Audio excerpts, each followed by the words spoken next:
Hey everybody, good morning. Welcome back to the channel for another video today. If you're new here, my name is Brittany and I have lost over 100 pounds on Mounjaro and compounded terzepatide, and I share all of the things here, and I love to just have an open community, an open dialogue, open fun times happening over here. So I'd love to have you subscribe.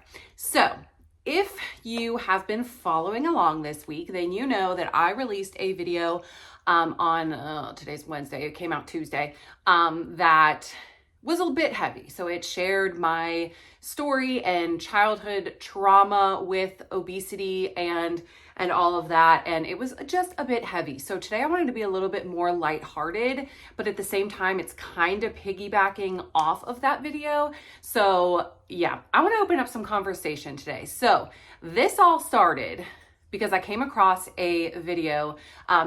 Today we're going to be talking about judgment on being on GLP-1s and how we get judgment from our so-called friends in real life, and how it's translated, GLP-1 use has translated into society and into friendships and into family life and all of that stuff. So I want this to be an open dialogue. Let's have a discussion in the comment section, but of course, always be respectful to everybody else. So this all started yesterday. I came across a reel on Facebook. It's probably on TikTok as well. You know, it all gets posted everywhere, from the creator, Dr. Tommy Martin, who is awesome. He's a pediatric internal medicine doctor. I'm pretty sure I've watched so many of his videos. I follow him. He's got this really, a personality that I would say is similar to mine. So this really like laid back, real talk, level-headed personality about every topic that he discusses. So I really like him, but he posted this reel where he was watching or reacting to an interview that was done in terms of Ozempic. So I'm going to go ahead and play that and then we will talk about it. Think about all the Ozempic and all that stuff. Oh, I love it. I'm like, do it. Do it. I have no judgment. If you want to do Ozempic, hell yeah, girl. Like, I'm a doctor of internal medicine and pediatrics, and I'm super passionate about health, wellness, and sustainable weight loss, and I could not agree more, but let's listen to her reasons. yeah, girl. Like, I want people to feel more comfortable talking about doing it because I feel like there's like this shame, and the shame is only from thin people who want you to stay fat. Like, that's really where it's coming from. They're so mad that you're getting thin now because that's all they have, right? You have like, you're dynamic, you have a good personality, and they're like, no, they're so mad, but they can't say it, No. right? They just go, no, you're stealing medicine from diabetics who need it. Like, that's their excuse. Like, Yes. anyone's ever cared about someone with diabetes who doesn't have it? Like, that's, I do. I'm saying other people. Like, it's suddenly all these thin white women are like, diabetics need their meds. It's like, no, I think you're upset that Kathy Bates has a thigh gap. Like, I think that's maybe... I could not agree more. And yes, it is true that patients with diabetes do need these medications, but it's also true that there are GLP-1 agonist medications that are approved for weight loss. And the people that you see complaining about the GLP-1 agonist are generally people who are extremely fit, have not ever been obese in their life, have never struggled with food noise, and honestly just have a terrible bias towards those who struggle with the chronic disease of obesity. I am so glad that people are bringing awareness to this and that there should not be shame behind using these medications to aid in your weight loss journey. There should be no stigma, no shame in using these medications to achieve your healthiest life. Nikki Glazier, thank you for this video. It was absolutely hilarious and on point. Okay, so there's a lot to unpack there, right? Like, there's a lot in that video. So the first thing that I wanted to touch on that specifically really spoke to me within that short and within that interview was when she mentioned the fact that, you know, and this is a skinny white woman speaking on this, right? So this is somebody who hasn't necessarily had any problems with her weight, who is a skinny white woman on the outside judging or speaking on overweight or obese people taking Ozempic or Mounjaro or whatever, a GLP-1 for weight loss. So the most important thing that I took from this that she said was the fact that our friends want us to stay fat. Okay. And what that did was it triggered me back to my teenage years when, you know, typically you'll hear people say that the fat friend is the fun one. Like, she's got a great personality, but she's fat, or she's got a pretty face, but she's 20 pounds overweight or whatever. And so when thin, pretty women befriend overweight women, it usually is with this context, whether or not they know they're doing it, right? But it's usually with this context that I'm going to be, if I'm the skinny friend, I'm going to be the pretty friend and the one that all the men like and the one that gets complimented all the time. And I don't have to worry about being less pretty or less attractive around this fat friend, right? So when she said that they want you fat because they don't have anything else, it really spoke to me. I mentioned several videos ago how I have lost friends within this whole journey. I've gained so many friends and all of you here on YouTube, but I have lost friends throughout my weight loss journey as well. And in specific, I had a friend group. I've briefly mentioned this in the content creation world, but I had a friend group where literally all of them were LDS or Mormon, and they were all pretty white women, and that is just what it is in Mormon culture. Like, they're all gorgeous white women with boob jobs, right? And so I had this circle of friends, and I was the fat, ugly friend. I do not talk to any of them anymore. Not a single one. None of them reach out to me. None of them want to hang out with me anymore. None of them want to talk to me. And I think that is because I've always had a great personality. I'm awesome. I'm great. Like, come on at me. I'm great. I got me a personality, but I was fat on purpose. If you watched that video, but I was fat. And so nobody had any competition for me.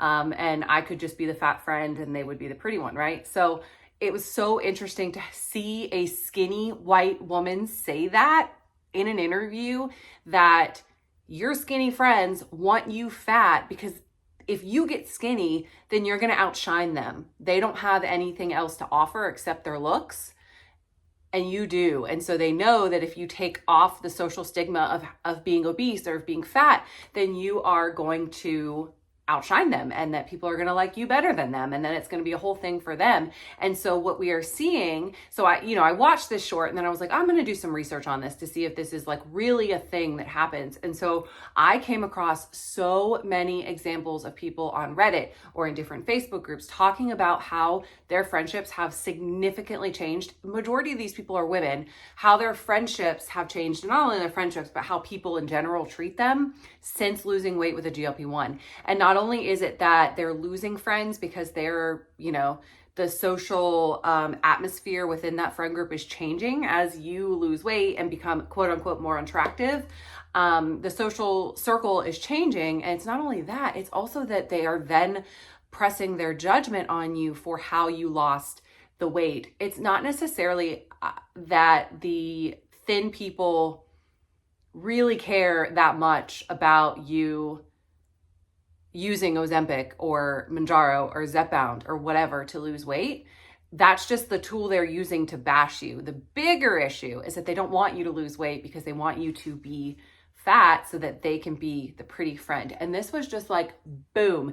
And one thing that I loved with Dr. Martin, was how he was speaking about the obvious sort of discourse that provides within a friendship circle.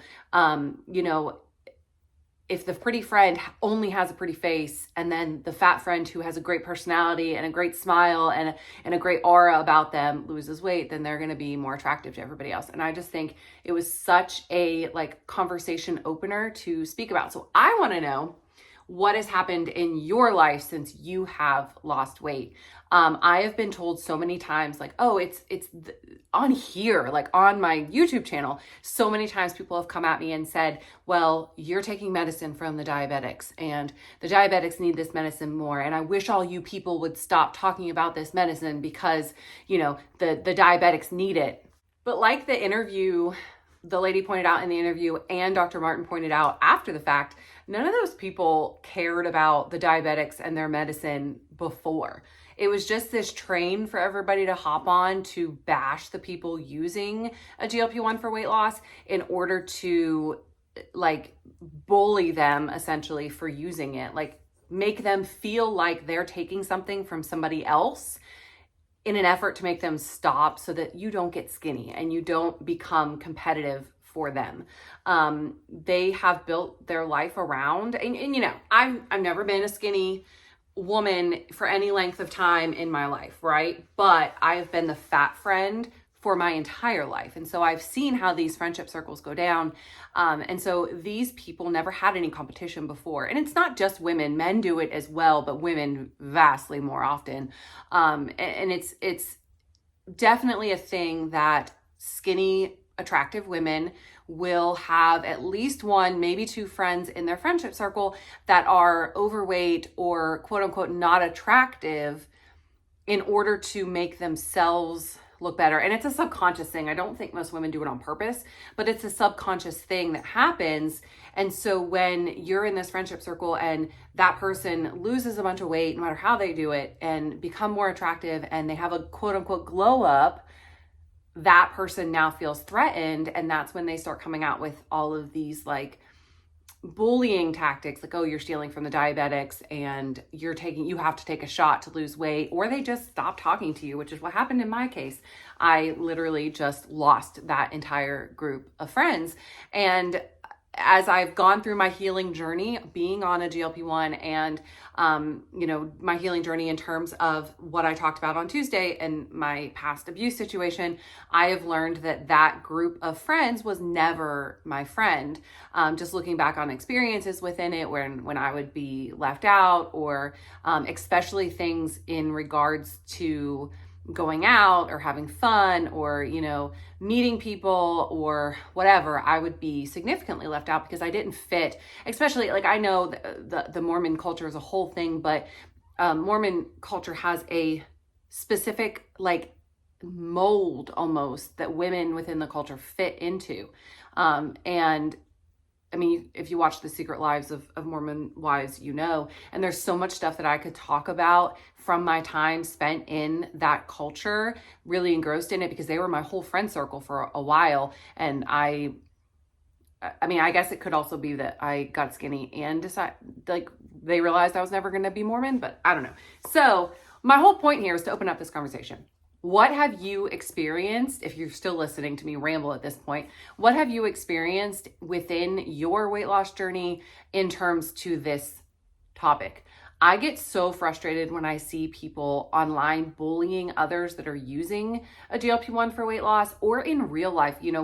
So many of us have shared that we don't share with what we're doing in our real life because we're scared of being judged. And it's almost like we still get those comments on content creators things as well. They always pop up on my videos. Like, a lot of the time I'll delete them because I just don't want that negativity here, but it comes up quite often. Like, you're only skinny now because you used a shot. As soon as you stop taking the shot, you're going to get fat again. You stole this medicine from diabetics. You guys know all the things we hear. And so for me, hearing Dr. Martin, a physician, a doctor, come out and say, she's exactly right, this is absolutely insane. There are GLP-1 agonists that are, appropriately FDA approved for weight loss. Nobody's stealing medicine from anybody else. And, if you are getting healthy and you are, doing this amazing thing in your life, then who cares how you're doing it? And to hear a doctor come out in support of that, I know there's so many doctors in support of it, but hearing a doctor speak out in support of the GLP-1s so unapologetically is just so refreshing. And so I wanted to share that with you guys. And I wanted to open up the conversation of what this means. It's what it is. It's a big step in the right direction, right? Because you have a skinny, pretty white woman on a national television show speaking about how skinny, pretty women are using Ozempic to bully the obese community into not using it, into not getting skinny, into not being competitive for them in their world. And so I think that's a pretty big step as somebody, and it could have been a publicity tactic. I don't know if that's really how she feels. I don't know anything about that woman. I don't even know her name, but it's still like, for her to come out and say, this is silly, people are getting healthy, what do you guys care how they do it, is just amazing, I think. And I think it's a shift from what we were seeing before, where people were just bullying and being condescending towards the GLP-1 use and the GLP-1 community. It's a shift to more acceptance and more continued body positivity, and the positive notion that healthy, for you may look healthy for different people, and you know, how you do it doesn't really matter as long as you get healthy. The final thing I want to say is Dr. Martin pointed out that a lot of these people that you see complaining about the use of GLP-1s, you know, Julia Michaels, are people who are fit, have never had a weight issue in their life, and do not know what food noise is because they've never experienced it. And so we as users of a GLP-1 need to separate that in our mind and be able to say, you don't know what I'm experiencing, so you don't get to have a say or a voice in my head about how I should cure my disease or, you know, improve my health.